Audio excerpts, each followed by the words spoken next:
It's the last day of the offsite. The meetings were productive, the energy was contagious, exactly what the team needed. The CEO pulls you aside to say, "Thank you, this was next level." And you smile because it felt that way to you too. You found the secret to delegating the logistics so you could focus on shaping your team's experience. You used Offsite. They handled the venues, the negotiations, the logistics, and together you created an experience that will move your business forward. Sound too good to be true? It's actually within reach, and it can even save you money. See how at leaderassistant.com/offsite.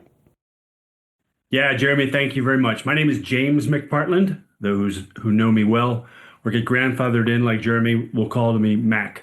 The quote that I'm bringing to the program today is one by George Bernard Shaw, and that is, "The single biggest problem in communication is the illusion that it happened."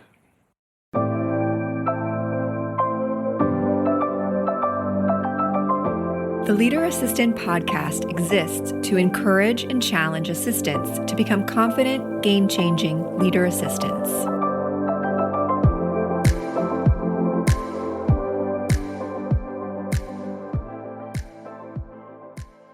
Howdy, friends. Welcome to episode 377 of the Leader Assistant podcast. It's your host, Jeremy Burrows, and I'm excited to be speaking with James McPartland today. James is a keynote speaker, author of the Unopened Gifts series, and MindShift and Performance Coach. It's a lot of credentials after your name there, James. But welcome to the show. Listen, thanks for having me, and I could listen to you speak about me all day, Jeremy. Thank you for the introduction. Awesome. Well, what part of the world are you in, and what do you like to do when you're not working? Half of that question is a lot easier to answer. I'm in Southern California, Orange County to be specific, in a little area that's known for the Real Housewives of Orange County. We're a cosmetically fit neighborhood. Not working, I'm fortunate enough to say that given the lifestyle that exists out here, cycling, swimming, running, spending time. I've got two teenage boys heavily involved in sports, and doing my best, if you will, to be present for this great game of life, because time goes very fast, my man. This is true. What sports do they play? Yeah, I've got a senior in high school who's a basketball player, and certainly didn't get the skills from me. Maybe it was mom. And the junior is a exceptional lacrosse player. Oh, nice. I think it's just because he likes collisions. Love it. My boys are 12 and 14. 12-year-old's really heavy into club soccer, and then the 14-year-old is going to be, he's in club baseball, but he'll be in a freshman in high school baseball next fall. Or no, next spring. Yeah, he'll be in high school this fall, but baseball obviously would be next spring. So it's all running together. But good for you, man. Kids are the ultimate clock of life. If it went as fast for me as it's going to go for you, or vice versa, where did it all go? Right, exactly. Yeah. Well, super excited to have you on the show. Your assistant reached out, Sarah. Shout out to Sarah. She reached out and tried to pitch you to be on the show, and I get, probably a couple of these every other day or so, and generally they don't it's pretty templated. They don't really pay attention to what the show's about. Hers was definitely a better email pitch than I had seen. So it kind of caught my eye enough to reply and say, hey, and when I do get an email from an assistant, I like to say, hey, why don't you be on the show? Like, I'd like to interview Great. you. And she did a good job, though, and maybe I'll have her on the show eventually, but she did a good job of replying and saying, actually, James really has some good topics that are relevant to our role as assistants, and I think you should reconsider. And I thought that was really good, crisp, concise sales pitch to flip that back around and get you on. So here we are. You're on the show. No pressure, right? Sarah talked you up pretty good, so no pressure. Right. So what I want to do is first just get into your career a little bit. Tell us a little bit about what you do, your career journey and how you ended up where you're at now, and a little bit about what you do. Yeah, thank you, Jeremy, and thank you for the shout out to Sarah. Right, assistants of all natures make a fundamental difference in life and in business. I don't even think the word assistant is an appropriate one. Maybe it's more executive leader in terms of how to get me here on the show, right? So, by background, maybe we'd stay on the professional credential side of things. Uh, I had one of those 20-year overnight successes in business in the manufacturing space of exercise equipment. And that phrase 20-year overnight success is, I only thought it'd be a couple of years and I would retire and I'd be playing baseball with you and your kids out in Kansas. And I guess the good news about that journey, which has led to the current work I do, which is speaking, a lot of executive coaching, culture and leadership development work within corporations. Most of that comes from the learnings of the 20-year overnight success. But to be fair to that process, I can tell you more how not to do it, Jeremy, how to do it. And I guess I'm able to experience share with folks in multiple of industries, inclusive and exclusive of manufacturing, maybe to point out where there might be some natural landmines that happen in growing a business. We grew it to a couple $100 million. There'll be other problems that surface.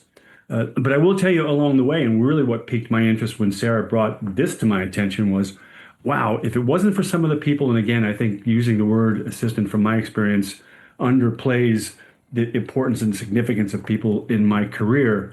Man, if I didn't have those folks around me to catch me on my blind spots, to remind me of the things I said, and to help navigate specific relationships, and also from that experience currently now in working with other organizations, is what I find is the best of assistants really understand the culture almost better than anybody else, almost better than the CEO.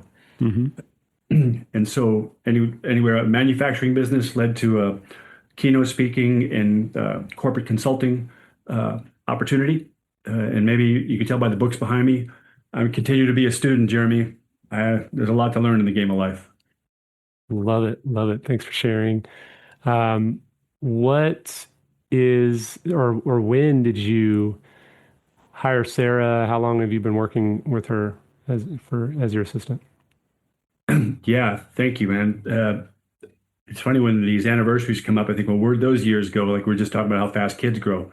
Sarah may be 8 or 9 years ago. Wow.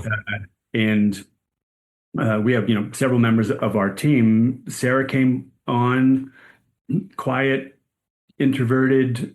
It doesn't mean anything other. That's just style. And so we were going through this, application process, and we were meeting lots of people, and there were certainly the vibrant types and not so much.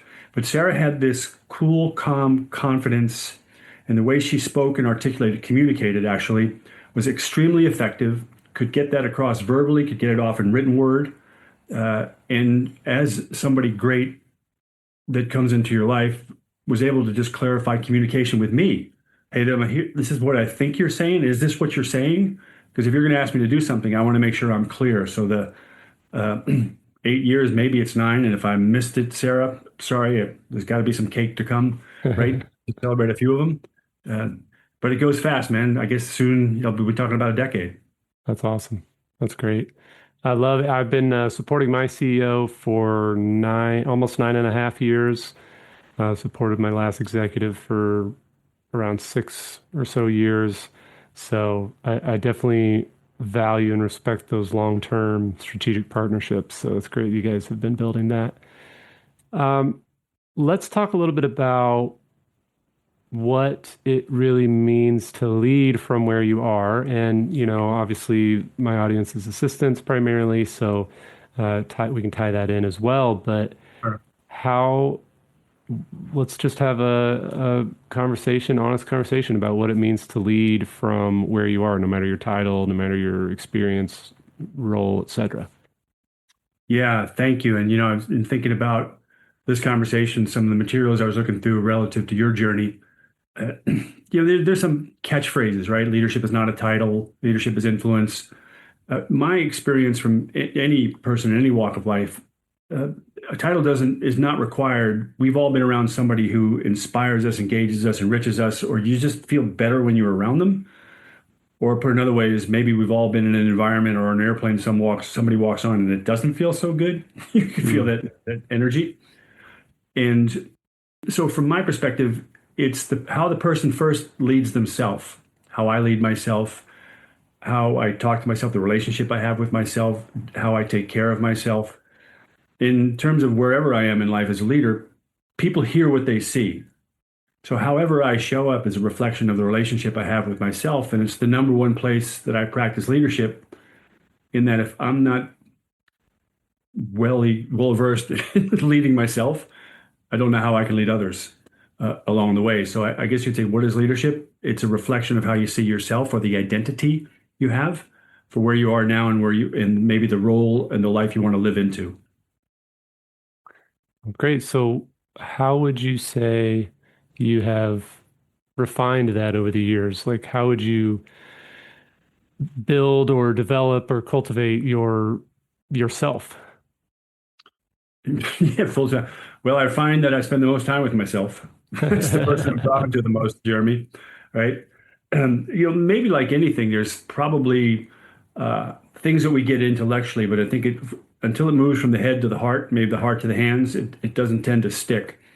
And maybe over the course of time, particularly when you spend a lot of time with folks let's call it in a coaching relationship, as that's the ways it's phrased, what I understand is that in order to have an impact or an influence on somebody, for example, if it were you and I, my responsibility to you would be to understand best I could who you are, what you want to get to, what are you afraid of, what do you want to be when you grow up, and try to meet you where you're at. And most importantly is understand where you're trying to get in the future, so that if you and I stood on that moon of you and I in the future and look back, we'd have an identification of what we need to do first. So I guess the way I got there was, it was hard for me to ask people to be willing to look at things and do things they weren't willing, that it didn't appear that I was going to do myself. I think in the relationship that we've built in the prior work I had as a CEO and in the current work I do is, and let's suppose it's you and I would look at a relationship with you, Jeremy, and say, well, we're going to practice. Occasionally I get to play teacher, then you get to play teacher, then we both get to play student. Maybe we both try to play teacher, but there's a learning engagement that goes back and forth. Has nothing to do with book education. Most of it is, a life experience. So I guess what I would tell you that sticks with me most, like any great quotes, somewhere along the line, I heard or evolved the phrase, people hear what they see. And it made me wonder, particularly when I had children, what do people see in me? Are my words consistent with my behaviors and the things I'm suggesting to people? Would they know that those were priorities for me if I never used words to tell them, if they just followed me around? That's great. Love it. I noticed that, just to shift gears a little bit, or it's related to what you're talking about, but I noticed on your website, which I'll share in the show notes at leaderassistant.com/377 for those listening, you work with athletes, and I would love to kind of, we just mentioned our kids are athletic and all that too, but I'd love to hear kind of in your work with athletes, how much of that not really cross industry, but you know what I mean? Like from professional circle and executive assistant roles to working with athletes, how much of that is relevant and, transferable, basically? Does that make sense? Yeah. Yeah. Thank you for the question, my friend. What's really interesting about working with let's use professional athletes, whether it's the NFL or it's the NBA, like any of us, we're all, it's all human beings, right? And what's interesting about it can happen in the corporate world with a high level executive, male or female, in a senior CEO or COO role where, there's this pedestal aspect that can go along with it just by default. Well, professional sports, let's just say that's amplified. Then if you add social media to it, right, almost people seem untouchable. Those relationships are built by referral, because I imagine there's a lot of people trying to, take money from others, perhaps, or take advantage. What I find with athletes, one is they're male and or female the same. Ultimate students, willing to train, willing to do what it works, willing to practice, really try anything. I'll see if it works, If it does, I'll stick it. If not, I'll discard it. That's a brilliant part about working with athletes. Two is my experience has been for those that really want to understand the benefit of coaching is it's to understand how to take that platform and use it as a force for good somewhere in life. I've built this community. I've built this level of awareness. I've built this recognition. I don't know what to do with it. And if I come off the field or come off the court, the question people always get, hey, what are you doing now? What are you doing with your life? Or you should be retired. You should be. And there's these expectations put on people, probably like you built in your relationships. What the individual, I believe, call it athlete, call it corporate executive, is looking for a place they can be themselves, open their kimonos and say, I'm kind of scared. I don't know exactly what to do here, right? Is it safe? And not to tell the person, no matter where they are at a high level, of how great they are. They already know that. It's but how to take that platform and that greatness to use it to the benefit of other people, right? So if you're going to leave your paw print or your footprint or your cleat print, right, or your business card someplace, how is the world a bit of a better place by virtue of the gift you've been given through this platform? So that maybe the simple version, great with athletes, what's great is if we do, hey, let's try these exercises, go to this workshop, let's read this segment, let's watch this video clip, because what you might appreciate in the, let's call it in the coaching model, you spend maybe 1 hour with a person, an athlete. Let's say you get 1 hour with that person a week. Well, there's 168 hours in a week. And so you get 1 hour and you're trying to override 167 other hours of conditioning to make a behavior change going forward. So we try to keep tasks between conversations so that the momentum stays. And the great thing about athletes is, give me the assignment, tell me what to do, right? I don't make them sweat near as much. Well, maybe the questions make them sweat, like you're making me sweat, Jeremy. Yeah, I mean, that sounds like, assistants, even to relate it to them, from what I've heard in my years coaching assistants and being an assistant, is like, oh, what are you going to do next, right? Like, what do you... It's like, well, what if I like being an assistant? What if I want to be an assistant for my career, And then just going back to your point about, making a footprint, leaving a business card in the world, whatever. Talk a little bit about navigating the tension between, supporting others, helping others, but then also advocating for yourself, especially as assistants. Like, we're so focused on, all right, I got to make sure James is where he needs to be. I got to make sure he's got what he needs. It's Saturday afternoon, and even though Sarah may not be working, she's probably thought about, oh, is James traveling this weekend? Does he have what he needs? How do we balance that? And navigate that tension between, hey, you know what, I'm supporting this executive, I'm supporting this team, I really care about them, and I'm helping them achieve their goals, but I also have my own goals and have to care about myself and advocate for myself. Great point, because as maybe most of us learn, nobody's coming by to be in charge of us, even if they're our executive assistant, right? We're essentially in charge of ourselves. Maybe we got a support squad around us, but we're the people, let's say, if we have the benefit of a system, we still have to do the thing, whatever the thing is.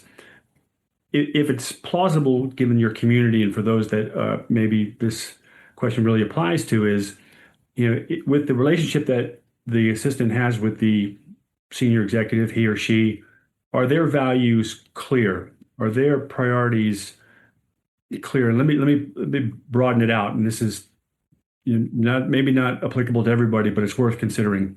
Over the years, most of us have heard the phrase, hey, it's not personal, it's business. Jeremy, I think it's all personal. If you're a person, how could it not be? And when we get emotional and riled up and upset, it's not like, okay, I'm just going to stop doing that. Why? Because we're passionate. We put our heart and soul into it. And so wherever we have a specific dynamic or a relationship that's working or not working, we co-create it. The good news about that is we can do something about it if it's not to our benefit. What I often suggest to folks that are in the roles, the valuable roles that you're describing, can they get a perspective from their executive? What's most important to them? What's their own value structure?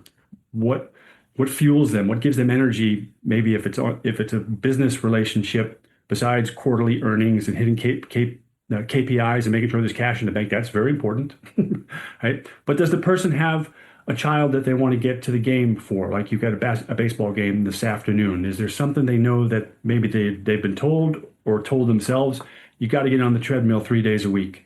If those components are built into the relationship, the individual, they themselves, has then a chance to practice the same priorities. Hey, I'm glad you said that because what's important to me to do blank, I need to get my exercise time with my child because that gives me the energy to make sure I'm doing the functions we require. Because if we can have those honest conversations, I can't give my best unless I'm at my best. And if I'm just over-indexing on the business side of things, I'm actually going to burn out. Mm-hmm. I'm going to become sort of resentful and respectful to everybody. We train people on how to deal with us. And so in building a relationship or rebuilding a relationship, first I have to retrain myself on how I want to show up. How do I want to show up? How do I want to communicate? How do I want people to see me? What are the practices? And who can help hold me to do those? Because it's very hard to make modifications, right? And perhaps with that, whomever you're reporting into is, I'm working on these things to better myself because if I can do this, I'm going to be better for you. Mm-hmm. Because for that person that they're working with, look, everyone's radio station's tuned into WIFM. What's in it for me, right? So if the work I'm doing to develop me is if I said to you, Jeremy, you and I are going to build a relationship, I'm going to work on getting super fit and you're going to benefit. You're probably saying, dude, knock yourself out. I'll drive you to the gym, right? Here's your salad, right? So that reminds me.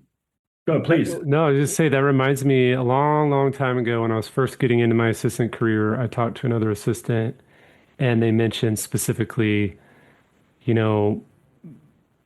my executive, we work a lot, we work hard, it's not a clock in, clock out, 9 to 5 situation, but he's like, my executive knows that I'm much more productive, much more friendly and pleasant to be around if I get my 3 p.m. in the afternoon workout.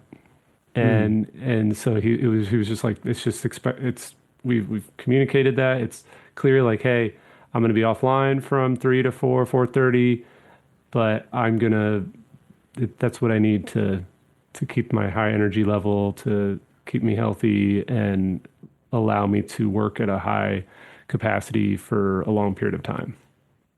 And to that really important point, what I think is also very helpful is, and maybe it's a practice, sometimes we'll think in our head, well, I can't say that to the person and I can't do that. And we'll have the conversation with ourselves without having it with the other person. Mm-hmm. And so my encouragement to people is give the other person permission to say no. They might, but don't say no for them, right? It's all the framing, right? I want to approach our relationship this way. And if I do, I think I'm going to be even more beneficial to us. The person's going to hear that, right? It's not, I want to go work out because I'm trying to get away from you. Right. That could be true, but that's probably how you not want to phrase it, right? Right. Totally. Awesome. What about the term radical responsibility?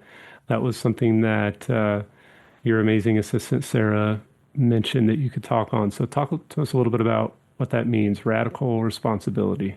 Yeah. Thank you, my friend. If I were to simplify, if I just use the coaching part of our business, and if I think over, hundreds of examples, what do I think people want? Let's call it on the other side of the table or the other side of the screen. What I think people are looking for is a higher sense of control in their life. And when things feel out of control, that's when, most of our anxiety ramps up. And radical responsibility is an attempt in the communication process by which we say to someone, practice this, and it's all practice. Look at where your life is. We can create a scoreboard for them, right? Physically, mentally, emotionally, spiritually, all the buckets. And most people look at that scoreboard and they kind of cringe a little bit. This is not where I thought I'd be at this phase or stage of my life. And we say, okay, great, take 100% responsibility for that. Well, often the feedback is, yeah, but my boss is this way and this is going on and you don't understand this. And that's probably all true. However, even if you take 100% of your 50%, there's something you can do about it. And that's taking that feeling of control back. So it could go to the extreme when there's pushback on that. It could be, hey, we just had a massive tornado roll through our town and it wiped out 4 or 5 homes and there's damage of the infrastructure and our internet's out. Now, how am I responsible for that? Well, there's a distinction between being responsible for something and responsible to it. So if I'm responsible to it and I'm a member of the community or a member of the company, I could deliver water. I could go help clean up debris. If it's within an organization whereby which, hey, I don't control the sales department or manufacturing missed their schedule, maybe I'm not a salesperson or a manufacturing person, but there's probably somebody I know along the way, maybe someone in accounting who's been burning the midnight oil, who would benefit from the Starbucks being delivered to their desk. Say, look, I appreciate the extra effort you're putting in.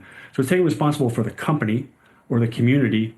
And action cures anxiety. It's when we get stuck in our head, which is getting behind enemy territory, that the demons tend to, at least in my case, right, rule the day.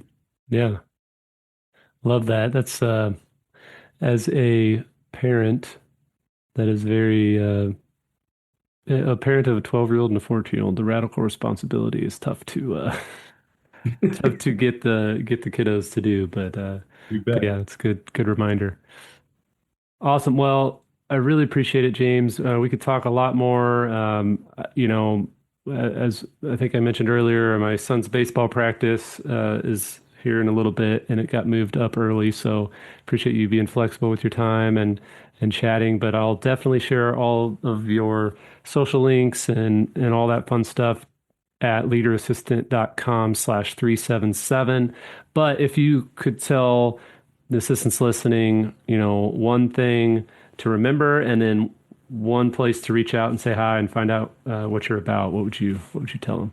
Yeah, look, thank you for the opportunity. And anybody tuning in, whether they're barreling down the road or wherever they may be at the moment, what I think makes a difference is there's often a misunderstanding with the role or the label that goes along with it. And maybe that's viewed as undervalued or underappreciated. And that might be the case by others. And yet people are going to think what they're going to think. I work closely with individuals is to think about identity. Identity is what I identify with and how I see myself.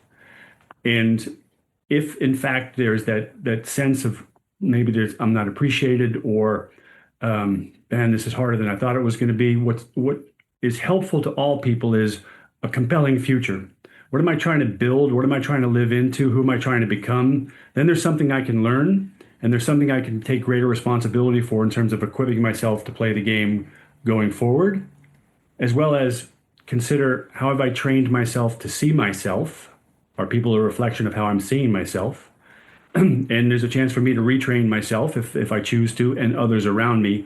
Or put another way is maybe individuals have greater agency over this experience than maybe they've otherwise had the chance to see until they had a chance to tune into shows like yours. So, and in terms of coming by to shake and howdy, probably the easiest thing to do, if it's not too much of a tongue twister, and hopefully it's in the show notes, jamesmcpartland.com. That takes to the website, the social channels, information on the book, and come meet Sarah, who's obviously the celebrity on today's program. I'd be honored to, have anybody come in, take advantage of the resources there. Lots of free stuff. Awesome, James. Appreciate it. And again, another shout out to Sarah for setting this up and being such a great strategic partner to you. We really appreciate you taking time and wish you the best of luck. You're doing great work, man. Thanks for including us. I appreciate it. Take care.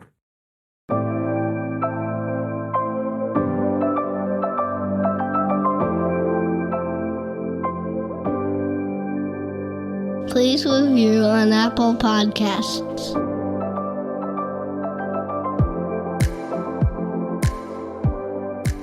GoBulls.com. The Leader Assistant Academy is an AI-powered, on-demand professional development resource. It's for growth-minded executive assistants and administrative professionals just like you. When you enroll in the Academy, you get access to the Leader Assistant course plus streaming access to the audiobook. The course includes video lessons for each chapter of the Leader Assistant book, as well as the entirety of the Leader Assistant workbook study and discussion guide. Additionally, you get access to my exclusive Academy newsletter where I share thoughts on the state of the administrative profession, behind the scenes of my business, and sneak peeks at upcoming projects. Your enrollment also includes a one-on-one 25-minute coaching session with yours truly. But my favorite part of the Academy is the AI agent, which I've named ACE. ACE is the only AI agent on Earth trained on the Leader Assistant book, workbook, course, and Academy newsletter. So if you need guidance at 2 a.m. on a Thursday because you have a big meeting coming up with your executive and you want to ask for help, you can log on to the Academy, interact with ACE, and this AI agent will help you along your journey, guiding you to specific resources that are actually helpful in that moment. To find out more and enroll in the Leader Assistant Academy, visit leaderassistant.com/academy.